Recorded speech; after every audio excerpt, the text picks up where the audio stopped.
My mom warned she'd cut me from her will unless I married her pick. Can you imagine the absolute rage, the sickening betrayal of your own mother telling you she'd cut you out of her will entirely? All because you chose love over her money? What happened next still gives me chills.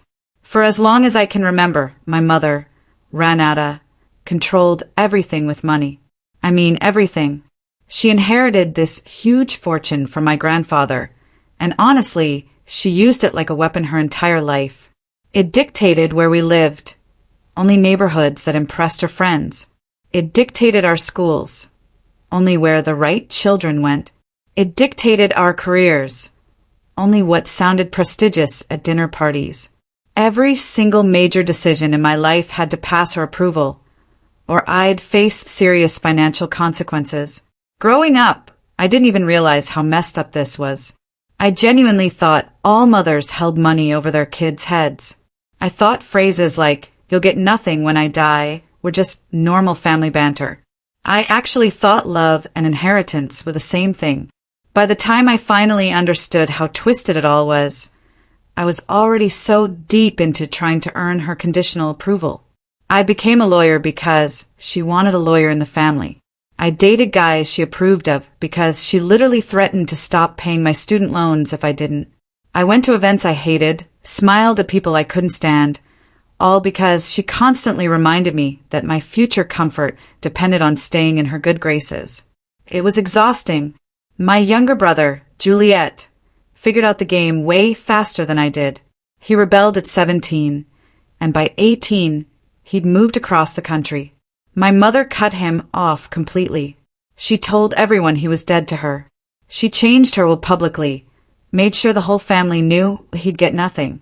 She used him as an example, a warning of what happened when children disobeyed. I watched and I learned to stay quiet, to comply. Then I met someone my mother absolutely did not choose. His name was Franklin, and he was a carpenter. He built custom furniture for wealthy clients, made a good living doing work he genuinely loved. We met at a coffee shop. He complimented the book I was reading, and we talked for 2 hours. I gave him my number, not even thinking about my mother. For the first 6 months, I kept Franklin a total secret. I told my mother I was too busy with work to date. I saw him on weekends, pretending I was with friends. I fell completely in love while lying to everyone about it. Of course, my mother found out. She always found out. She had eyes and ears everywhere. Someone saw us at a restaurant, and apparently they described him as working class. My mother called me immediately, demanding an explanation. I told her the truth. I said I'd been dating someone for 6 months, and I was happy. She asked what he did for a living. I told her. Absolutely not, she snapped. She said I would end things immediately or face consequences. She already had someone better in mind for me, a man named Lawson, son of one of her wealthy friends, worked in finance, came from old money. Exactly the kind of husband my mother could brag about. She'd been planning this match for years, apparently. She just hadn't bothered to tell me. I told her I wasn't interested in Lawson. I told her I was in love with Franklin. Her response? Love is irrelevant. Financial security is what matters. She said Franklin could never provide the life I deserved. Then came the ultimatum. If I didn't end things and give Lawson a chance, she would remove me from her will entirely. I would get nothing. No house, no investments, no jewelry. I would be as dead to her as my brother. I asked for time to think. She gave me 2 weeks. During those 2 weeks, I did a lot of thinking, but not about what she expected. I thought about my brother, cut off for years, yet he'd built a successful life. I thought about Franklin, who created beautiful things with his hands and never once asked about my family's money. I thought about myself, the person I had become, constantly trying to please a woman who only loved me conditionally. I thought about what I actually wanted from life versus what my mother had decided I should want. At the end of 2 weeks, I called her. I told her I chose Franklin. She said she was disappointed but not surprised. You're making the biggest mistake of your life, she declared. She said She'd have her lawyer change the will by the end of the week. "Remember this moment," she said, "when you're struggling in a few years, while Lawson's wife lives comfortably." Then she hung up. I expected to feel devastated, but instead, a strange, overwhelming calm washed over me. I felt free. The threat she had held over me my entire life finally landed, and I was still standing. She had no more power because she had used her only weapon. You can't be threatened with something that's already happened. I threw myself into building a life that didn't depend on her money. I worked harder at my law firm and got promoted twice in 3 years. Franklin and I moved in together, bought a small house. I reconnected with my brother, who truly had built a successful life without any family support. I learned that any money from my mother would have come with strings attached forever, and I was better off earning my own. My mother didn't speak to me for 2 years. She told relatives I had chosen a construction worker over my own family. She told her friends I had thrown away my future for someone beneath me. She painted herself as the victim of an ungrateful daughter who didn't appreciate her sacrifices. Then her health started declining. The phone rang at 11:47 p.m. on a Tuesday. I was already in bed, reading, while Franklin worked on furniture designs at his desk. I almost didn't answer. Unknown numbers that late usually meant spam. But a gut feeling made me pick up. My Aunt Macy's voice came through, shaky and rushed. She said my mother collapsed in her bathroom. Paramedics took her to Memorial Hospital. It was her heart, and it looked bad. My hands wouldn't stay steady as I grabbed a pen. I wrote the room number on the back of an envelope while Macy kept talking about cardiac failure and emergency treatment. Franklin looked up from his sketches when he heard my voice change. He stood, came over before I even finished the call. He said he'd drive me there right now if I wanted to go. I nodded, words completely failing me. We got dressed in silence. Franklin found my shoes while I just stared at the room number. The drive was 20 minutes through empty streets. Franklin didn't ask if I was okay because he knew I wasn't. He just drove, keeping one hand on my knee whenever he wasn't shifting gears. The hospital parking garage smelled like oil and antiseptic. We took the elevator to the 4th floor. The fluorescent lights in the cardiac unit made everything look too bright and too cold. A nurse at the desk pointed down the hall when I gave my mother's name. Room 4C, 3rd door on the left. I stopped walking about 15 feet away. Franklin stopped with me. I could see through the small window in the door. My mother lay in the bed, hooked up to machines that beeped and hummed. She looked smaller than I remembered. Her hair was loose, not perfectly styled. No makeup. She wore a hospital gown instead of her designer clothes. I stood there, counting the machines around her bed. Franklin gently touched my shoulder. "Need more time?" he asked. I shook my head, took a breath, and forced myself to walk forward. My hand reached for the door handle. I pushed it open. The room smelled like hand sanitizer and that specific hospital smell that's impossible to describe. My mother's eyes were closed. Then they opened. She turned her head on the pillow and saw me standing in the doorway. Her eyes went wide. She looked genuinely shocked that I was actually there. I walked closer to the bed. Franklin stayed near the door, giving us space. My mother opened her mouth, and the first words out were, "Where have you been for 2 years?" Not hello. Not thank you for coming. Just an accusation wrapped up as a question.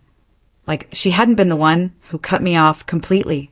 Like I was the one who disappeared. My jaw tightened, but I kept my voice level. "I'm here now, to see how you're doing." I asked what the doctors told her. She stared at me for a long moment. I could see her deciding whether to push the guilt trip further or accept what I was offering. She chose to let it go. For now. She said her heart was failing. They caught it before she died, but it was close. A doctor came in about 10 minutes later. Young, tired eyes, coffee stains on his white coat. He looked at me, asked if I was family. I said I was her daughter. He nodded and started explaining. in terms I barely followed about cardiac function, valve problems, surgical options. He said she needed surgery within the next few days. Recovery would take months. She probably couldn't live alone for a while. I asked about success rates, about risks. Practical questions. My mother watched me from the bed. I could feel her looking for signs of either total devotion or complete abandonment. I gave her neither. I just listened to the doctor, taking notes on my phone. Franklin drove me home around 2 a.m. I called my boss from the car, left a message saying I'd be late. I didn't sleep that night. I lay in bed staring at the ceiling, while Franklin snored softly beside me. The next week was a blur of hospital visits, squeezed between work obligations. Tuesday evening after a deposition. Thursday during my lunch break. Eating a sandwich in the parking garage afterward. My mother acted grateful, but also wounded, like I should be there more, like I should drop everything and camp out in her room. Franklin noticed I came home tense and quiet after each visit. He found me Saturday morning, staring at my coffee without drinking it. He sat down across from me at our small kitchen table. He said he was worried about me, said I seemed exhausted, anxious all the time now. He said I needed to figure out what level of involvement I could actually handle before this consumed me. His words made perfect sense, but I didn't know how to answer. My brother, Juliet, called me the following Monday. I was at work, reviewing contracts, when my phone buzzed with his number. We hadn't talked in a few months. He'd heard through family gossip that Mom was in the hospital. He asked how bad it was. I told him everything the doctor said. We ended up talking for 2 hours. We shared stories about our mother's patterns, realizing we both felt the same confusing mix of concern and resentment. He felt guilty for being relieved he lived across the country. I felt guilty for only visiting twice a week. Talking to him helped more than I expected. It made me feel less alone in having complicated feelings about our mother almost dying. I went back to the hospital Wednesday evening. Walking down that familiar hallway toward room 4C, a man in an expensive suit stepped out from the waiting area. Alex, one of my mother's oldest friends. He said my name, walked towards me with purpose. We need to talk.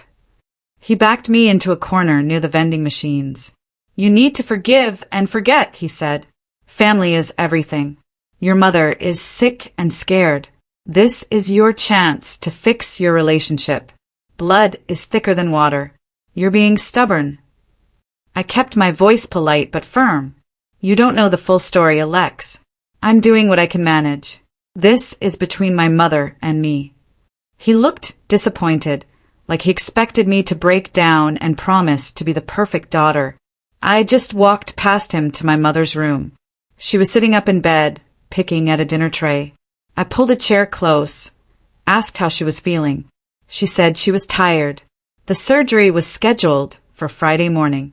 Then she started talking in that careful voice she used when she wanted something. She said she'd been thinking. She handled things badly 2 years ago. She was sorry I felt hurt by her decisions. Something cold settled in my chest. The non-apology was so obvious it almost made me laugh. Sorry I felt hurt. Not sorry for what she did. Sorry I had feelings about it, like my reaction was the problem instead of her actions. The small hope I'd been carrying deflated. She still didn't understand what she did wrong. She couldn't take real responsibility. I just said, I appreciate you trying. I didn't say anything else. Her attorney called Thursday morning while I was in a meeting. Gil Farmer. I saw his name pop up on my screen and stepped out. He said he was my mother's estate attorney. She'd asked him to contact me about updating her will. She wanted to make changes now that she was facing her mortality.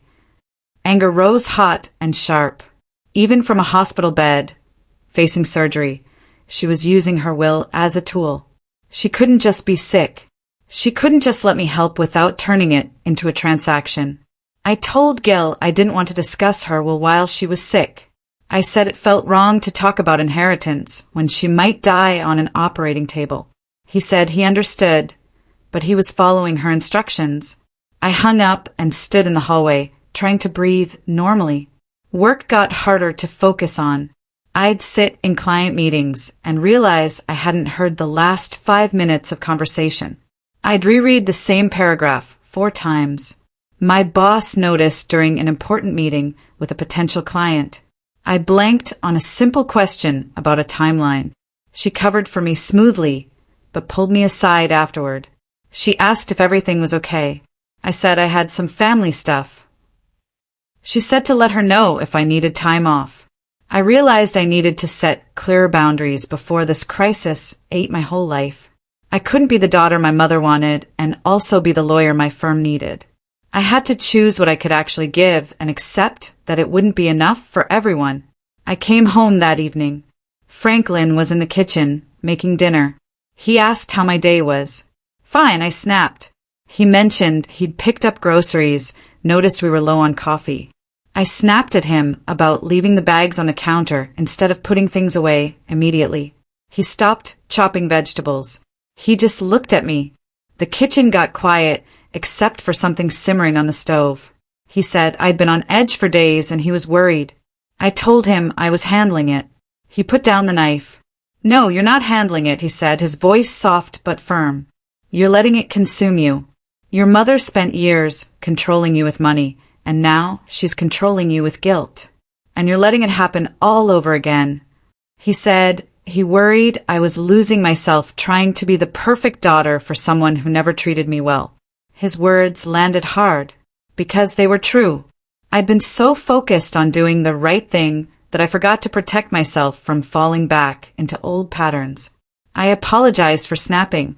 He came over and hugged me, said we needed to figure out what I could actually give without destroying myself in the process. Juliet called 2 days later, saying he'd booked a flight. He arrived Thursday afternoon. We drove straight to the hospital. I felt nervous about bringing him. My mother hadn't seen him in over 5 years. We rode the elevator up, not talking much. When we walked into her room together, my mother's face went through several expressions in quick succession. Surprise first, then something that looked like fear, then something softer I couldn't quite name. She just stared at both of us, standing there. Her 2 rejected children in one room. Juliet said hello, asked how she was feeling. She said she was tired but recovering. The 3 of us sat in awkward silence for a few minutes. Then my mother started crying quietly. She said she never thought she'd see both of us together again. She said she'd made terrible choices and pushed away the people who mattered most.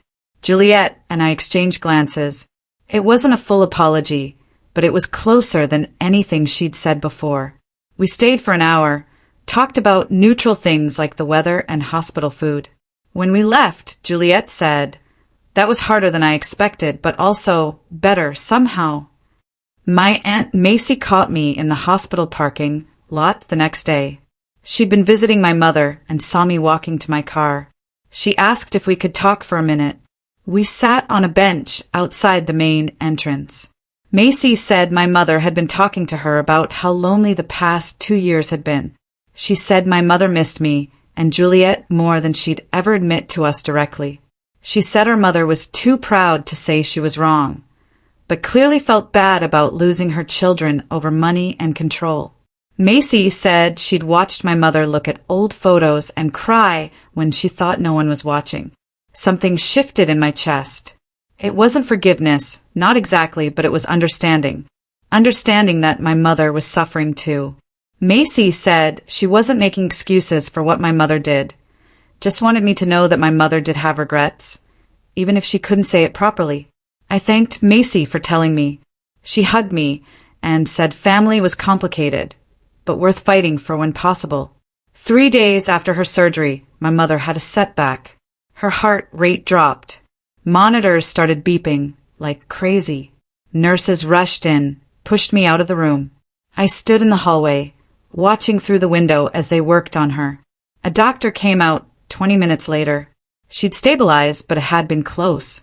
The next 24 hours were critical. I called Juliet and Franklin, then went back into her room. My mother looked so small, so fragile in that hospital bed with all the tubes and wires. I sat down and carefully took her hand. It felt thin and cold. She squeezed back weakly without opening her eyes. We sat like that for hours. I didn't say anything and neither did she. But something changed between us in that silence. I realized I didn't want her to die with all this anger and distance between us. I wanted her to know I loved her, even though she'd hurt me. I wanted to find some kind of peace before it was too late. When my mother finally stabilized and woke up properly, she seemed different, softer somehow. She asked me about my life with Franklin in a way that sounded actually curious, not judgmental. I told her about our house, how Franklin had built most of our furniture by hand. I described the dining table he'd made from reclaimed wood, the bookshelves he'd designed for my law books. She listened without interrupting or criticizing. She asked what kind of work Franklin was doing now. I explained he'd gotten a contract making custom pieces for a new hotel downtown. She said that sounded like good work.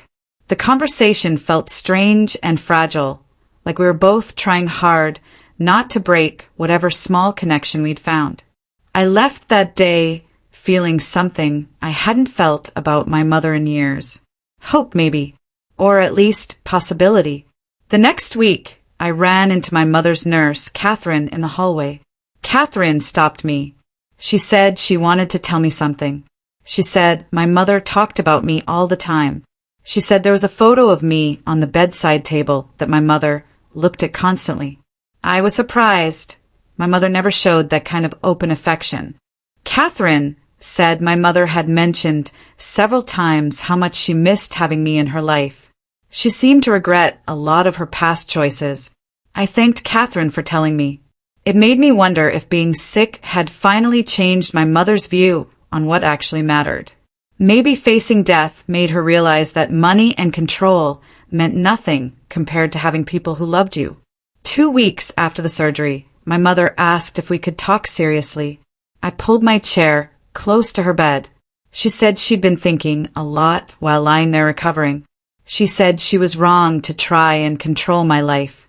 She did it, she said, because she wanted me to be secure and comfortable. She grew up with nothing and spent her whole life afraid of being poor again. She thought money could protect me from suffering. I told her that real security comes from being loved for who you are, not what you do or who you marry. I told her that feeling controlled and conditional wasn't security at all. My mother started crying, real emotional tears. It was the first time I could remember seeing her truly cry like that. She said she understood that now, but wished she'd understood it sooner. She said she wasted so many years being afraid and trying to control things that didn't need controlling. I reached over and held her hand while she cried. A few days later, my mother said she wanted to meet Franklin properly, not just see him in passing, but actually talk to him and get to know him.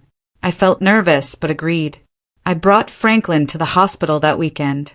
My mother was sitting up in bed, looking more alert than she had in weeks. She shook Franklin's hand and thanked him for coming. Then she started asking him questions about his work, his family, how we met. Franklin answered everything honestly and patiently. He talked about learning carpentry from his grandfather, why he loved working with wood. He talked about meeting me in the coffee shop and knowing immediately that he wanted to get to know me better. My mother asked pointed questions about his business and his plans for the future. Franklin didn't get defensive or try to impress her.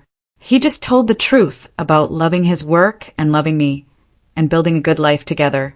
I watched my mother's face while he talked and saw her really listening for the first time. After Franklin left, my mother was quiet for a while. Then she said she could see why I chose him. She said he clearly loved me and treated me well. He seemed like a good man who made me happy. It wasn't a full apology for everything she'd put me through. It wasn't even close to making up for the years of control and threats, but it was something. It was her acknowledging that my choice was valid, that I knew what was right for my own life. That meant more than I expected it to. Gil, the attorney, called me the following week. He said my mother had given him new instructions about her will. She wanted to restore me as a beneficiary. I went to the hospital and asked my mother directly. She said she wanted to do right by me while she still could. I told her I didn't want her money if it came with conditions or expectations. I'd built a life without it and I was fine. She said there were no conditions this time. She just wanted to know I'd be taken care of if something happened to her. She said it wasn't about control anymore. It was about love. I didn't know if I believed that completely, but I could see she was trying. I coordinated with Juliet about taking our mother to her follow-up appointment the next week. We met at the hospital entrance and walked together to the cardiology wing. My mother sat between us in the waiting room and reached for both our hands at the same time. Her fingers felt thin and cold, but her grip was firm. She looked at me first, then at Juliet, and her eyes filled with tears. She said she'd been thinking a lot during her recovery about all the years she wasted trying to control us instead of just loving us. She could have been enjoying having us in her life this whole time, but she was too busy being proud and stubborn. She finally understood what she lost when she cut us off, and she was sorry it took almost dying for her to figure it out. Juliet squeezed her hand, and my throat got tight. The nurse called her name, and we all stood up together. After the appointment showed good progress, I suggested we plan a family dinner at our house. My mother looked surprised, but agreed immediately.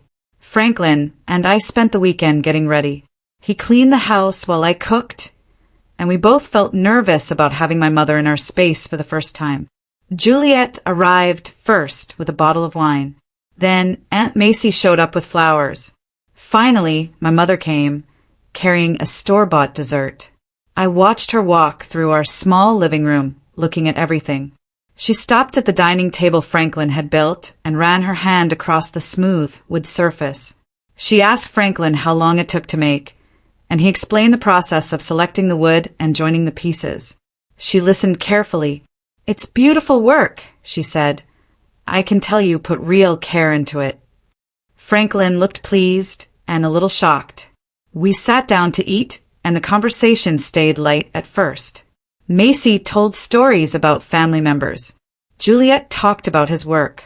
My mother asked Franklin questions about his business, and actually seemed interested in his answers. She complimented the food and thanked me for hosting. At one point, I looked around the table and realized this was exactly the kind of family gathering I had always wanted, but never thought we could have. Everyone was relaxed and genuine. Nobody was performing for anyone else. After dinner, we moved to the living room and talked for another hour before people started leaving. My mother hugged me at the door and thanked me again for including her. 3 months passed, and my mother continued recovering well. We established a routine of talking on the phone every week and having dinner once a month. The first time I had to say no to one of her requests, I braced myself for a fight. She'd asked me to attend a charity event with her on a night I already had plans with Franklin. I explained I couldn't make it and waited for her to push back or guilt me. Instead, she just said, "Okay," and asked if we could do lunch the following week instead.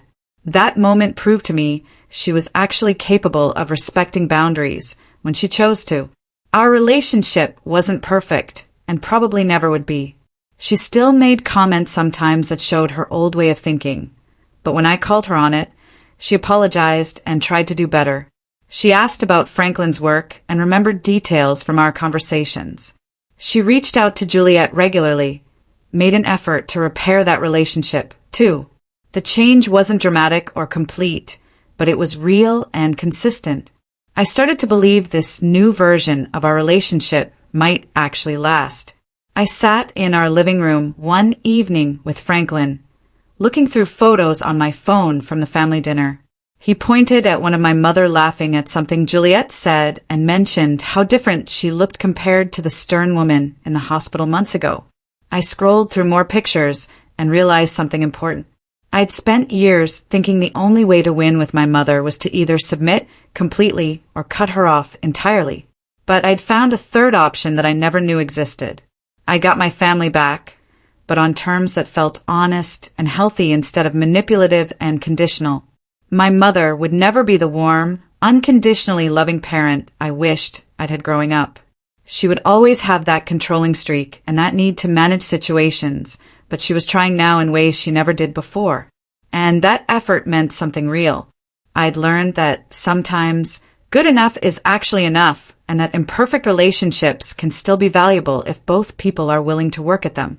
Franklin put his arm around me and asked what I was thinking about. I told him I was just grateful for how things turned out. And I truly meant it. This whole journey taught me so much about boundaries, forgiveness, and what real family means. Have you ever had to choose between family expectations and your own happiness? What did you do? Let me know in the comments below. I'd really love to hear your stories.